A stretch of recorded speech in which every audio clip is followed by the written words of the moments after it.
I'm joined today with Ben Passmore. You're visiting from New Orleans, or are you in Philadelphia? Philadelphia, but he's originally from Massachusetts. Yeah. His work contends with racism, police brutality, and politics. Ben is the creator and cartoonist behind Your Black Friend and Sports is Hell, while also being a contributor to the Nib. Seed Gifted was supposed to be here, but maybe he'll join us later. And we're also joined by Joel Christian Gill, who's coming here from New Hampshire, or as he'll tell you, White Conda. Joel is a cartoonist and a historian. He wrote an illustrated Strange Fruit, uncelebrated narratives from Black History, and he's currently working with Ibram Kendi on making that acclaimed book, Stamped from the Beginning, the definitive history of racist ideas in America, into a graphic novel. So I guess first we'll just start off with like the idea of sort of radical comics. How have they been a part of social movements throughout history and now? And how do you interpret like what makes a comic radical?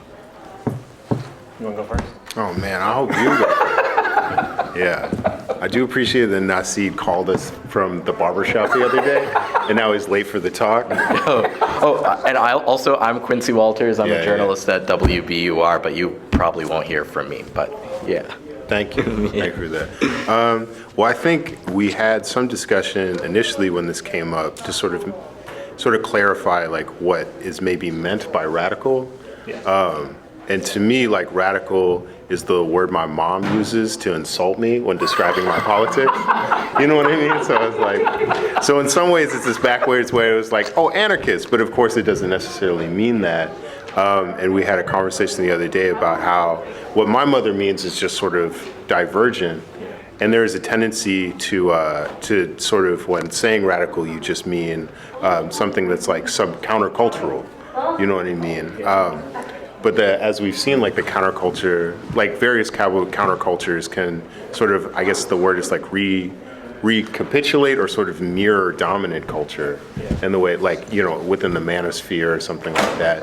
So when I think, when I think about sort of comics and counterculture, like I think about like all the stuff I was exposed to when I was sort of like a younger sort of like comics person, like in college, is like the underground comic stuff, like the West Coast stuff like Crumb, which initially was sort of presented to me as countercultural, but I was like, this is a racist man that justifies women. This is this white dude in San Francisco. This doesn't feel different from like, you know, the other kinds of white dudes I interacted with. So for me, I think something, you know, radical is, to me, is going to be something within like sort of the left-wing paradigm that actually like subverts something.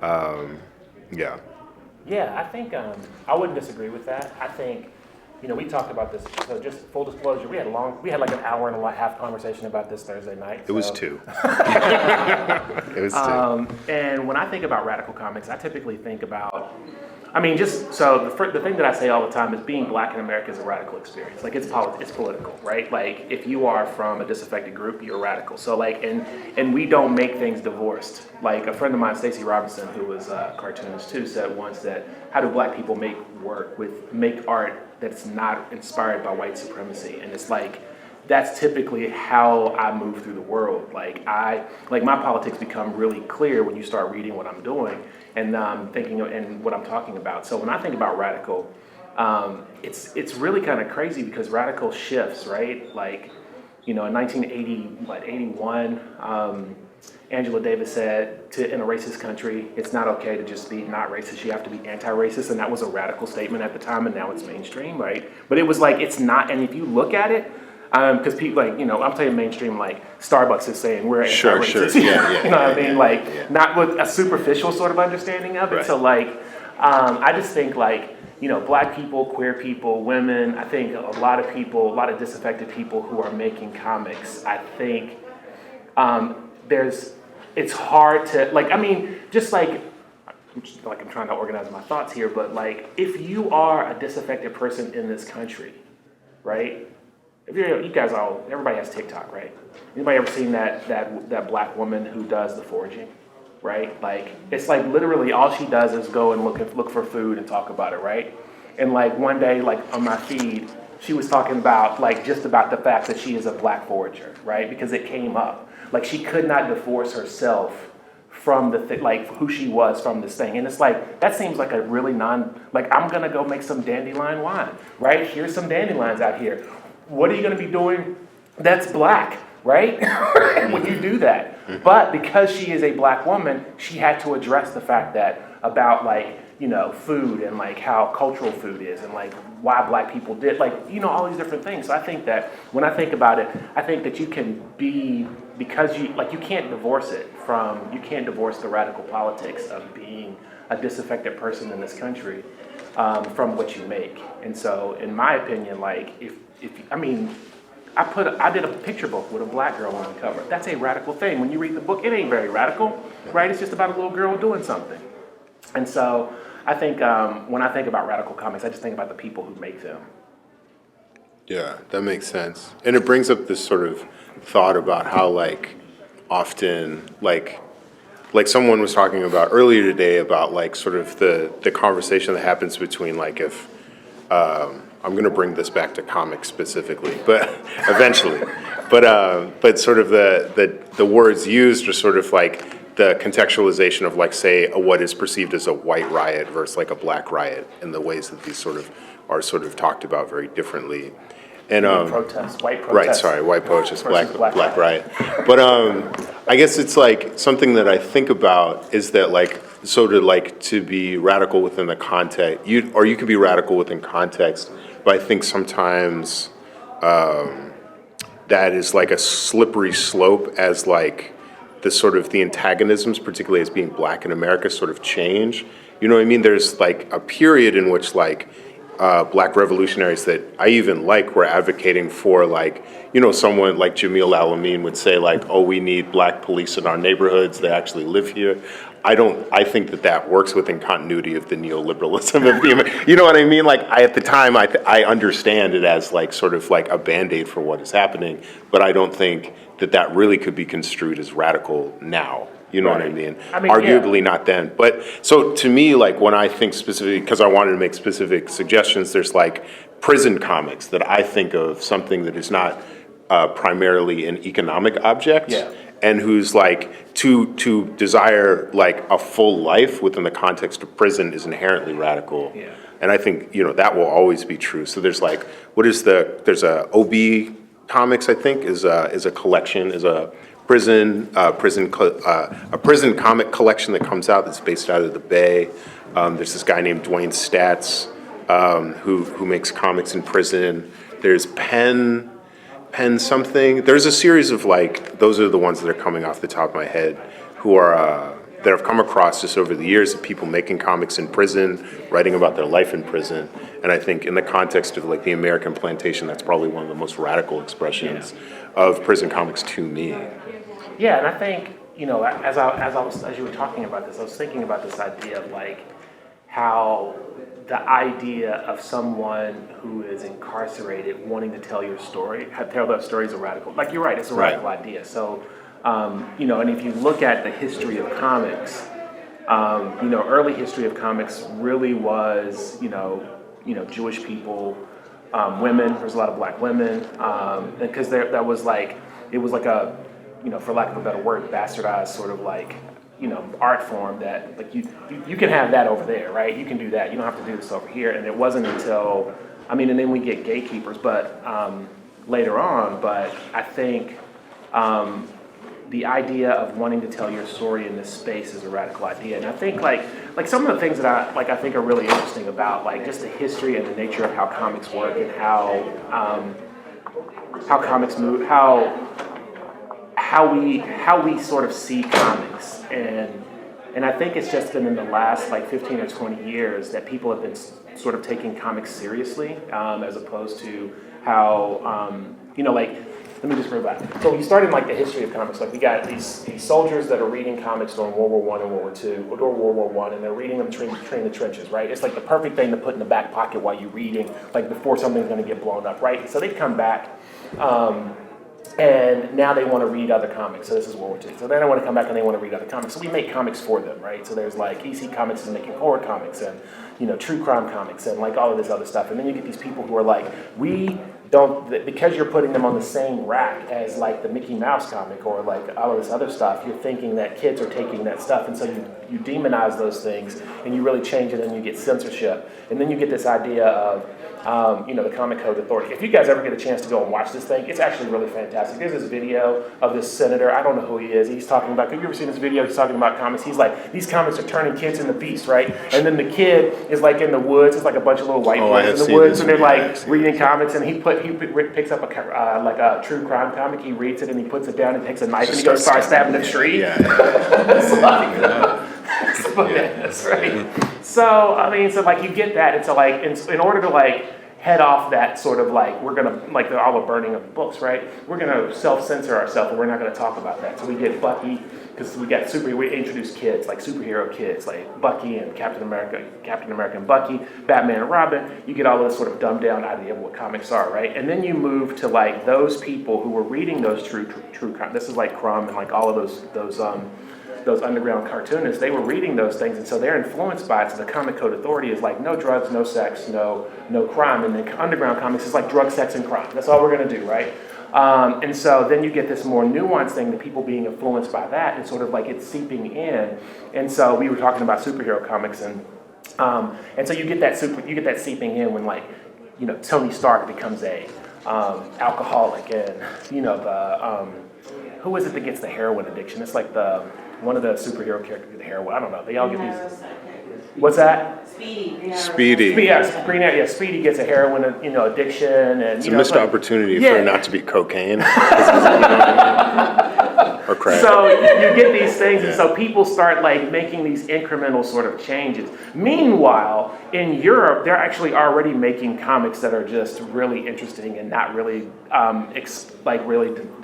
connected to genre, right? Like they're not just necessarily making superhero comics; they're making stuff that's nonfiction. They're making all these other things, right? And it takes mouse in a lot of ways, or raw, for people to start thinking about comics as a much more serious medium in America, right? Fun fact, most people don't realize this, but in Europe, specifically the UK, they banned most superhero comics because they were too violent. They didn't have them, so they actually have a different feed altogether. So like these people making these incremental changes are radical jumps in the comics, right? And then you get with the explosion of Milestone. It's my opinion, the explosion of Milestone, that was one of the things that made me think I want to make comics about black people when I was a kid, right? When I was like 16 and like Milestone Media comes out in Hardware, which I think is a fantastic superhero in the terms of superheroes because he's fighting a corrupt system as opposed to like what some of the other like Batman's not really fighting a corrupt system. Batman is like within the system. He's like, because he's like friends with the police. He's got like a bat signal, he's like, I saw this meme recently. It's like Batman's half of his mask is white because he wants the police to know that he's white.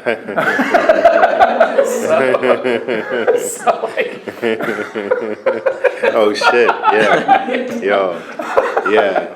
That's gonna open your third eye. Thing about Batman. It's like, yeah, goddamn. But if you take Hardware, if y'all are familiar with Hardware, like he's like this brilliant person who's working for somebody and realizes he's basically a slave to the system, and he's like, you know what, I'm not going to fight. I'm going to fight this system. So he's actually fighting basically a billionaire. He's fighting the guy that would have been Iron Man, right? He's actually fighting the man that would have been Batman. In that, and I think that was the thing and that was a radical idea, like a whole comic book company, but not radical in the sense that it was like a new idea, right? So, Eugene Delacroix, who's a Victorian era painter, said that what drives men of genius is not new ideas, but the idea that what's been said has not been said enough. And so all Negro Comics comes out, and they won't let them make that comic. And so, like in the '90s, we get Milestone, which is kind of like the revenge of all Negro Comics, right?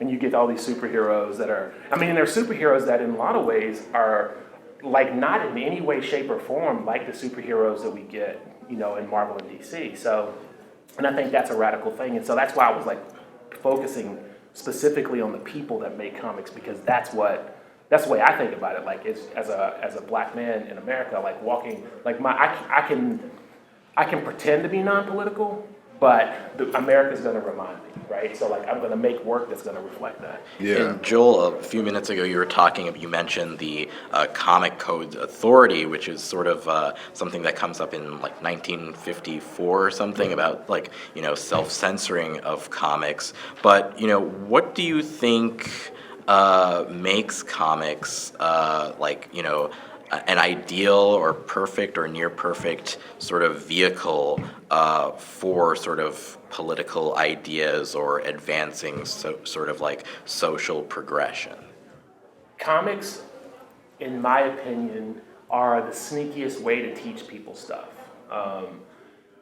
You can't, and it all boils down to this idea that, I've spent a lot of time thinking about, and this is what I teach about, which is like semiotics and the idea that there's a shared visual language that we all have. Regardless of the room that I'm in. If I told everybody right now to draw a house and hold it up, everybody would draw the same house. As I said that, you're probably thinking about the exact square box with a rectangle on top and the window. And some of you that are really super creative are thinking, oh, I'm going to put smoke in my window out of the chimney. I'm going to put smoke coming out, right? So we all sort of like use that imagery, right? And that imagery is the reason that Picasso said when he was, as an old man, he was like, by the time I was 12, I could draw like an old master. It took me 25 years to learn to draw like a kid again.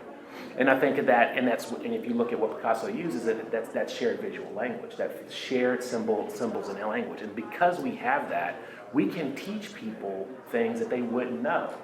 And if you're doing it right, you don't realize you're reading a comic, you don't realize you're looking at the picture, you're holistically taking those things in. So like, so I'll give you a really good example. In my books, whenever I use a racial epithet, I always draw a racist caricature of that individual that the person is talking about.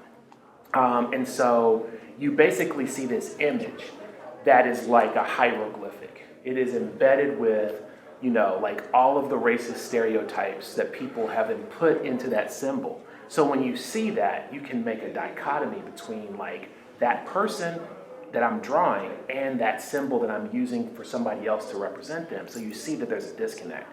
And I think it becomes very real.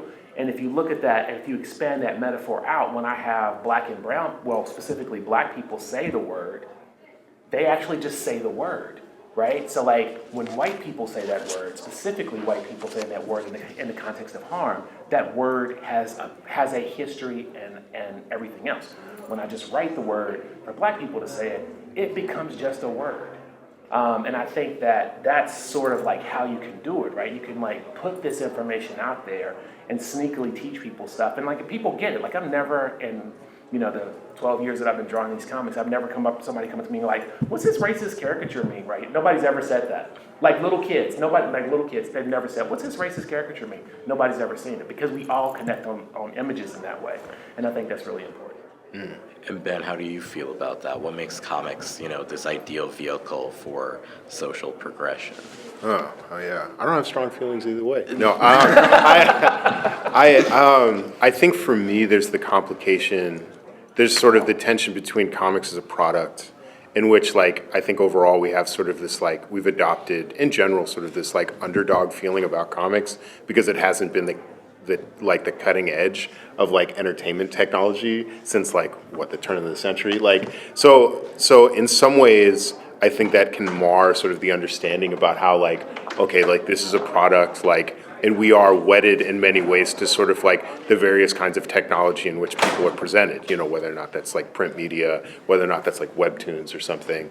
So in some ways, it's because by virtue of comics as associated to these various kinds of industries and technologies, it's always going to suffer from being like a truly revolutionary way that communication happens. That being said, like comics as itself, as a person who makes comics, like you can't argue with the amount of sort of like whole vision that is possible within like comics. Like you don't really need like that much to actually produce something on a page to then share.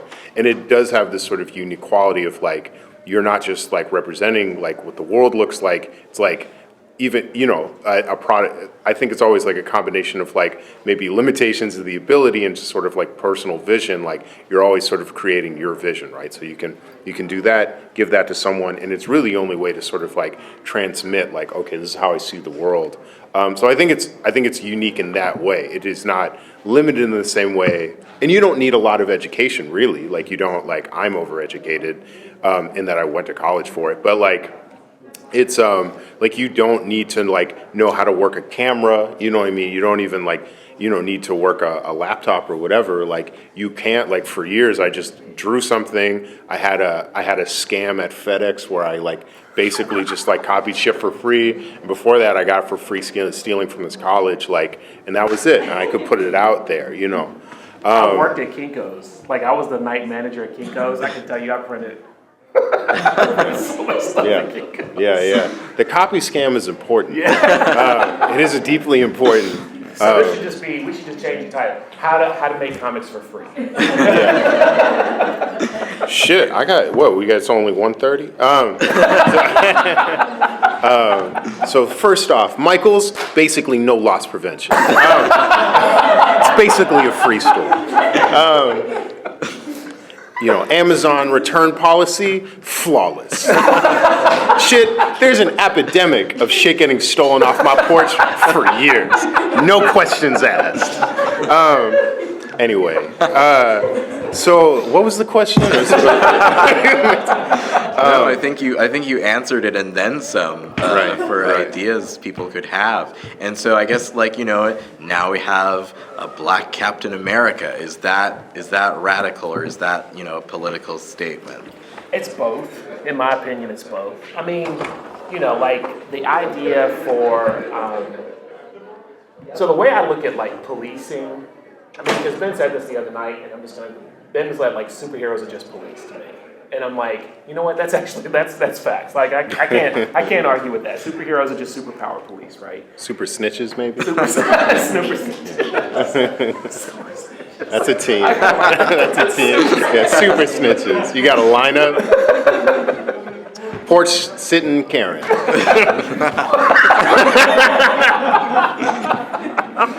Yeah. So, like I'm completely Sorry. I apologize. No, I mean like, so changing. I mean, and it's like it's sort of like those arguments that we had during the George Floyd protest about what are we going to do in America, right? What are we going to do to fix things, right? And so politicians like unanimously almost like created Juneteenth as a holiday, right? Like that's so super. Yeah. Like racism is dead. Yeah. We can now all celebrate Juneteenth, right? As opposed to like structural things, right? And the way I typically see things like that, like whether you get a black police officer in a neighborhood, or, I mean, I voted for Obama. I like phone bank. I think Obama was mostly okay, right? I don't think he was great, but it's like changing, putting Obama there, or putting, a black police president, a black woman on the Supreme Court. You're basically just changing the cashier at McDonald's. Right? You're not changing the recipe of the fries, right? You're like, it's not even that, right? So like, it's almost like we had a white person at the counter at McDonald's and people were complaining about the fries, and all the people were black, so we need to put a black person in front of at the counter at McDonald's, right? How does that change the system? It doesn't, right? Customer service. Yeah, it doesn't change the system, I don't give a right? fuck about your fries. And I think, it's kind of, I forgot that question, but it's kind of about like Black Captain America. It's about Black Captain America. So making a Black Captain America, like, initially you're just like, oh yeah, Black Captain America is black now, but he's just a superpowered cop, right? Yeah. So he's just going to be doing the same things, unless, I mean, and I don't even know, right? It's like you just got to change the system. Like you can't change if you want to fix the plumbing in a house, you don't paint it. Right. I think like in terms of the superhero power fantasy, which we talked about before, I think I identify with it like to an extent, like as a nerdy kid, the idea that like, me dealing with like, my dad not being around, being bullied, like being terrible at school. The only jobs that I could see in the future are like fast McDonald's, stuff like that.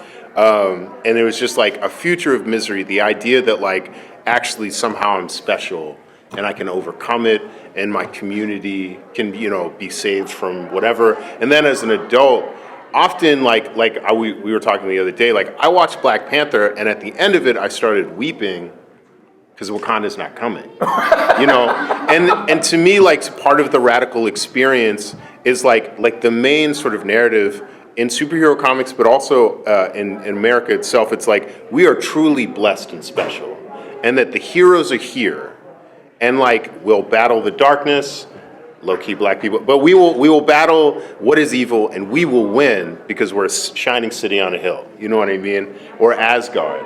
But for me, the radical experience is realizing no one's coming to save me. Yeah.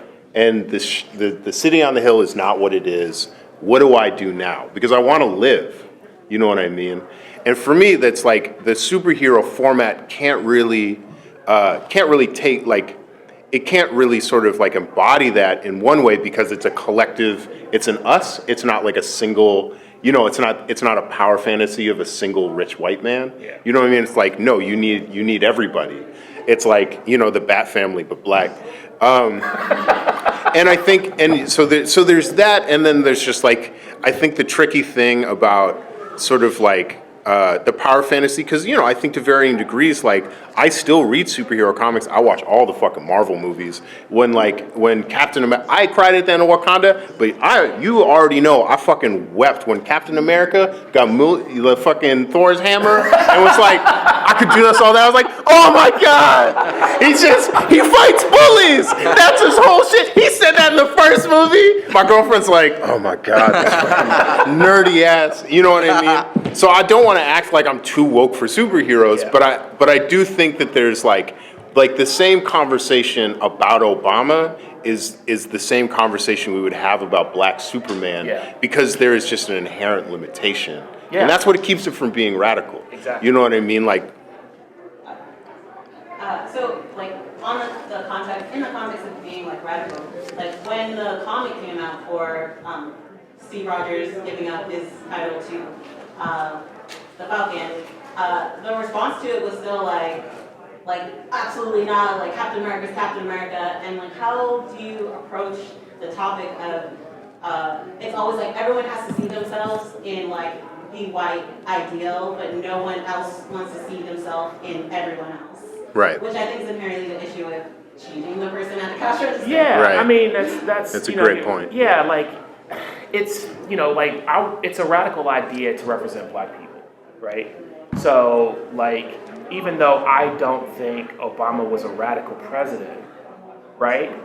Obama was radical because he was a black president, right? He was and it's really interesting when you look at like his life and his family. Obama represents the American dream more than any of the other presidents who've ever been there, right? Like way more. He's got a nuclear family. He went to Ivy League school. He did exactly what he was supposed to, right? And it was radical because he wasn't white, right? And so, and representation is a radical idea. So I think that representation is a radical idea, but I'm really, I'm really interested in like how deeply we can take, I mean, in my work, specifically, my work is really about sharing stories, right? And changing the narrative by sharing the stories of people who haven't been thought about, whether it's, poor kids growing up in the projects or, obscure black history people. But for the most part, I think it's really important. I think that's really important, but to get past the like superficial thing, right? Because I feel like the superficial thing was easy, right? It's almost like if you go back to like America's original sin, which was capitalism, but the other one is slavery, right? If you go back to that original idea, like the easy thing was to say we need to free the enslaved Africans, right? That's the easy thing, right? If you think about it in terms, that's like something like, yeah, we can see that they're suffering. Now that they're free, what do we do now? Right? Like that's the harder thing to deal with, right? And that was a conversation that we were having as a country because of the understanding about labor and capital and the people who own things for a living versus the people who work for a living, right? We didn't solve that problem, right? That problem is still there, right? So we still have a problem, that intersectional problem between the idea of what's happening with capital and the workers, right? We still have that actual problem, right? And it's like manifesting in a lot of different ways. And what are we doing? We're painting the house. We're looking at we're thinking, oh, look at the progress. We made a black Captain America. Yeah, black Captain America is good. But can we do something about the black people that keep getting shot? Can we do something about the fact that the prison industrial complex should not even really exist? Because in 1980, we were talking about it going away, and then it increased threefold. Can we do something about those things? Can we do something about wealth inequality? If black people are 13.3% of the population, we should hold something like 13.3% of the wealth. That's the way math works. If you look at Europe, it almost does tracking in England, something like 88% of the prison population in England is white. Right, and it's almost closely tracked to them because they have some issues. They have different issues, right? But it's so closely, they don't have the racial original sin. Too many white people. It's too many white people, right? And they didn't have that idea, the planter class, which we had in Reconstruction, saying we need to criminalize black people, right? They didn't have that thing. So when you look at like other places, you actually see those sort of things matching, and we don't fix those things. What we do is we create holidays. Right, and that's not enough, right? That's just not enough.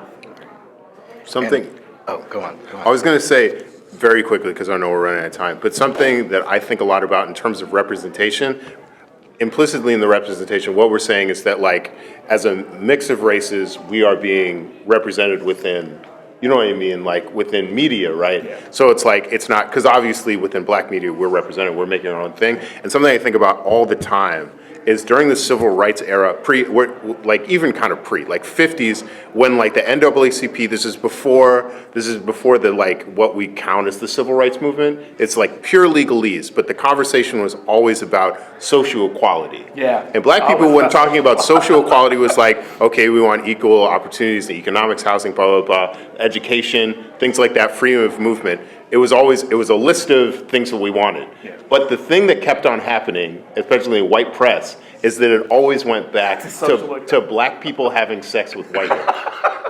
And there's no getting past that. Yeah. You know what I mean? So when we're talking about representation, the problem is that there's always a hugely divergent understanding about what we actually represent. Yeah. So I feel like that's why I don't care about it. You know, it's funny, like you say, I'm sorry, Chris, I didn't get a question, but I was like, that's funny you were saying that, because I was thinking about this idea about how, like, you know, when black people were arguing for rights, it was almost the absolute opposite of what we should have been. We should have been arguing for more political power, not like to sit on a bus, right? We shouldn't have been, like, I feel like we shouldn't have, like, we maybe shouldn't have argued for sitting on a bus.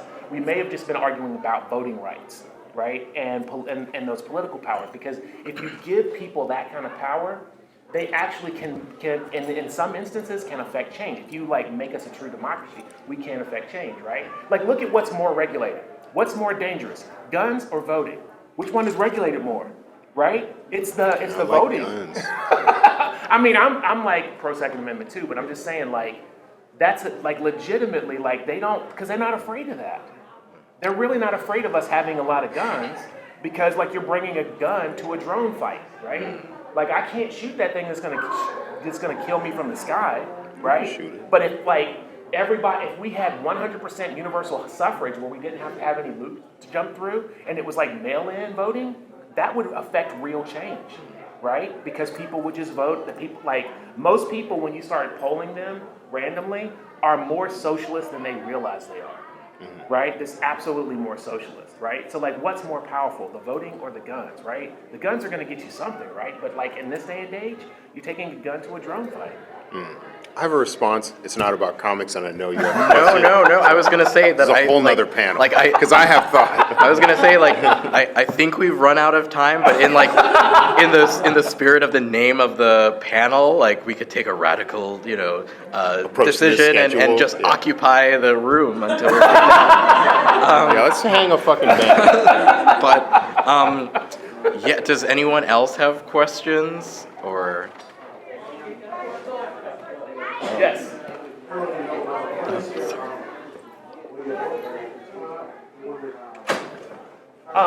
With Ibram, the book should be, we keep moving it around because I don't know if you know who Ibram McKendy is, but he's a busy dude. So he's got like 2 books coming out. So I'm about halfway, I'm about 70% done with the book. So it probably will be out, if I'm not mistaken, around Juneteenth. Okay, there you go. Congratulations. It was like Black History Month or Juneteenth. So. I'm just saying, I don't pick it, right? Okay. So. get the new holiday. Yeah, Kwanzaa. Yeah, of course. So I love everything that you were saying about the power concept, right? Yeah. These ideas and ways that from more effective people or stuff. How do you face the issue about kind of getting the ideas to the people who need to know them? Because you can do sort of radical comment, how do you define that? And you can give it to people who are they're going to eat So how do you talk to the people that don't agree with you? Exactly. Oh, don't agree with you. Yeah. And get them to read it, get them to pick it up, get them to actually put it in a position where it can change the mind of someone. His mind needs to change.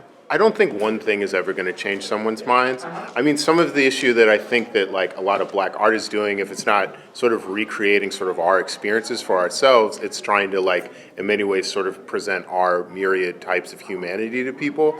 And I think in some ways we've overestimated how compassionate they're capable of being. Obviously, there's standouts, you know what I mean? I think something that I think is interesting that doesn't get talked enough is how much like sort of like intercommunal or intra-community organizing happened in the 60s. Organizations, like, because the Black Panthers sort of stand out, but actually are like, were not very good compared to like someone like RAM or like the BFO, like other organization, or like SNCC. So I think like in some ways, if we're thinking about like, we're producing things to sort of like present to people who are not immediately going to agree with this, I think it would be good to think about like, actually like, what does your community building currently look like? Because your ability to sort of share things with people are going to be limited or possible depending on how you move throughout the world. Like for me, I initially started out making things for my own anarchist community. And that was easy to do. We had an anarchist library, you know what I mean? We had different sort of social events. So I think it's really about that. And, there's all sorts of people that disagree with you on all sorts of things, you know what I mean? So that's my short answer. So I have this like fantasy. At some point, I'm going to teach this class called Rugged Individualism. And the class description is going to be something like, we're going to talk about how, as Americans, we can pull ourselves up by our bootstraps and we can do these amazing things and we can be successful in the face of like government oppression. And when people come in to take the class, we're using one book, The Autobiography of Malcolm X. Not Ayn Rand? What's that? Not Ayn Rand? Not Ayn Rand, not objectivism, and I only talk about it in the terms of those people, right? Because like I feel like a lot of the ideas, black people have made America a better place. Like at every turn, black people have made America a better place.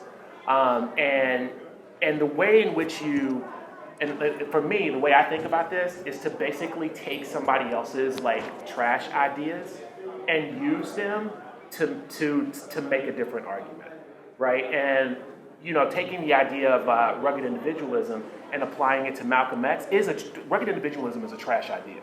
Like I don't believe that, right? But if you want to put that and you want to convince somebody about like how much of a trash that idea that could be, it's taking somebody like Malcolm X and using him as the vehicle for it, right? Because like he didn't trust the government. His family didn't trust the government. He was very much pro Second Amendment and self-defense. He didn't have government support, right? He didn't have any government. He did all of this stuff outside of the system, right? Which is what they say. And so like in my very simplistic and idealistic terms, like somebody's going to look at that and go, somebody who doesn't agree with my socialist and leftist ideas are going to look at that and go, I don't think that's right. And I'm like, exactly, right? And I get people to do this all the time, right? When I get people to argue, like I get conservatives like in my DMs arguing with me about cancel culture. And I'm like, cancel culture is how the free market works. So I explain to them and I make free market arguments about the cancel culture and how that works. And I get them to argue against cancel culture. And then I turn it around. You know what? You're right. I hate the free market. This is why it's broken, right? So like that's the way you use it, right? You take their arguments and you apply it to something that they feel pretty strongly with, and you show them the contradiction, get them to argue against it, and then you go, you're right. Like, of course, like you're a leftist, we agree. They're like, wait a minute. Yeah. They got you working hard in New Hampshire. Oh, They got you working hard in New Hampshire. White Conda is an amazing place. Cool. Are we? Does it? Hi, my name is Dakota. I'm a Northeastern graduate student. Congratulations. Oh, thank you. Have either of you guys, my question relates to the HBO reboot of The Watchmen, and I was just wondering if you guys had seen it. Oh yeah, so I wrote a book about Bass Reeves, and so I wasn't gonna watch it because I like The Watchmen as like a commentary on fascism and neoliberalism. Like it is definitely a fact. It's like it makes most people don't understand. Watchmen makes no argument for these things. It just shows you the inherent problem of them and the inherent problem of the idea of a superhero, which I think is why it's brilliant. But most people miss that and they think, oh, I want to be Rorschach. Right. When in reality, like Alan Moore will, if you ask Alan Moore, like if you say, I loved Rorschach, he's my favorite character, he has legitimately said, people come up to me and say that, I say, get the fuck away from me, because he is not the hero of that. Extremely right wing. He's extremely right wing. So watching Watchmen, I wasn't gonna watch it because I watched the movie, and I'm like, it's, they missed the point. They turned it into garter belts and ninja fights, right? Which is not what the book is about. And to have something as nuanced as that, and to take that ideology, Rorschach's ideology, to its natural progression, which is like white supremacy, I thought was brilliant. I thought like the entire thing was brilliant. I don't know if you guys have seen it, but if you haven't, I'm going to ruin it for you. To make Dr. Manhattan, who basically is the representation of God, black, is incredible. It's an incredible sort of thing, right? Like I remember watching this whole, and then that whole as a cis straight man, like watching that whole episode that was like queer empowerment was like beautiful for me. Like that, like showing the reason behind a superhero being like not only gay but black, right? And then showing what he was doing and why he was painting his face, the opposite of Batman, right? Why he was painting his face was brilliant. I mean, there was just so many things in that show that was brilliant. Like I just watched the whole first episode. I don't think I posted right after, because I wasn't going to watch it. My wife was watching some murder television show, and it came on right after that. That's what she watches. And so I'm like, I watch it, and like my entire jaw just dropped. I'm like, how did this get past the gatekeepers to make something so black? Because it really was black, right? It was definitely like the fact that I was going to ask about Hooded Justice. Hooded Justice, or I forget her name. What was her name? Regina King's character's name in that. But she had adopted white kids. That is a very radical thing, right? Like there's a lot of stuff in that show. And then they are also police officers, which is a weird thing in itself. Like they basically take a lot of those ideas that we've been talking about, and they've like codified them. And this is like things that I was talking about, Ben was talking about before Watchmen came out. Yeah. Joel didn't give me his HBO code, so I never watched it. I'll hook you up. Well, you answered my question, because I guess like I'm really interested in this idea about like who gets to be vigilantes, and just for a really long time that market has been controlled by white men, and so I think that Hooded Justice is kind of the first example of a black vigilante in mainstream comics. And so just going back to what you were saying about like, replacing the cashier, I guess I was curious if you thought that having Hooded Justice is a radical. Well, I mean, it's really interesting to think about it in terms of like the idea of dressing up in costumes and going out and solving crime, right? Because the first instance we have of that before Superman was the Klan. And so when we remove that, and we because like if you look at what the Klan was doing, right? Whether it was the Klan or Knights of the White Rose or whatever else they were called during Reconstruction, they were basically armed. They were basically like an arm of a political structure. Yes. They weren't really like just a random group of people. They weren't vigilantes. Now, if a group of black people did that, and there never have been like I can think of a group of black vigilantes. There is. There is. I mean, this is my area I of know this study. is your area There of study. absolutely Like, it's is. not- There absolutely is. But I'm just saying, like, you know, when you look at the motivation behind those groups, right? Like, why would the white power structure need to protect the white power structure from the white power structure, right? So if you take that idea, right, and you implant it on the black people, there's a real argument for why you need that, right? I mean, I guess the Black Panthers would have been vigilantes in the beginning, right? When they were like following the police with guns and sort of like thinking, you know, we're going to make sure you're not shooting people, right? We're going to make sure you're not doing that. So I think there's that. But if you look at throughout history, which is real, like I think it's really fun, it's really interesting. Like all of the arguments about black people and black criminology have been about protecting white women. Like the reason, like I am not biracial, quote unquote. I am not biracial, right? I have no like immediate family members that are white. So the only reason that my skin is this color is because somebody was raped. Right. Right? That's the only reason that I am this color, right? So we are talking about a group of people, when you look at them, you can see a history of oppression embedded in their skin versus a group of people who are saying, you're going to rape our women. Right. The sexual domination. Yeah. Yeah. It is, and I will say there's like groups, not like even before the Deacons for Defense, that's something that people should look up. Oh, yeah. The Deacons for Defense, but also there's the Spirit. There's a long history of like collections of black people with guns, like waging revenge against former plantation owners, bosses. A lot of stories you've heard of like lynching started with someone not getting paid, being attacked, cutting a motherfucker's neck, and then, you know, people responding. So there is a long history of like vigilantism within the black community that's important to remember. But No, anyway. yeah, like I know about those things, but I spend most of my time in like more like academic historical stuff. So, And I'm just an anarchist. I'm just an anarchist. Right. Should we call it? Do you two have any? Do you have any things you want to promote or plug? I don't know. Okay. I'm gonna do a book signing at 3, so I think there's somebody with books down there for me to sell. So. Yeah. And I got one at 4, I guess, at 504. So. Thank you. Thanks, everyone. Yeah.